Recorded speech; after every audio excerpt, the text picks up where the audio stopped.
Kanina guys, habang naglalaro ako ng bilyar dito sa bilyaran sa aking kumpare. So ito kami naglalaro. Nakaupo ako sa gilid at tumayo ako kasi ilalagay ko na yung tako ko sa gilid kasi matatalo na ako kasi last ball na. Tapos nakita ko yung butiki na nandoon na kambal yung kanyang buntot kaya pinagsikapan ko siyang mahuli at ayun tsakto na trap ko nung yung buntot lang yung nahuli ko na ano siya kasi kumawala ba kaya mabuti na lang at yung kambal na buntot ang naputol, no? Kaya no, mabuti na lang talaga at nakuha ko. So ang gagawin ko dito, i-preserve ko ito para ibibilad sa araw, tapos lalagyan ng maayos na lagayan, ilalagay sa yung merong langis para ma-preserve siya ba, hindi siya masira.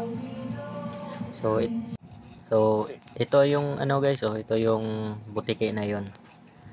Kasi napicturean ko pa kasi nung after namin maglaro, nakita ko nasa itaas pa Pero yan ang butike na naputulan ko kasi kumawala Yung buti na lang na hawakan ko yung buntot niya.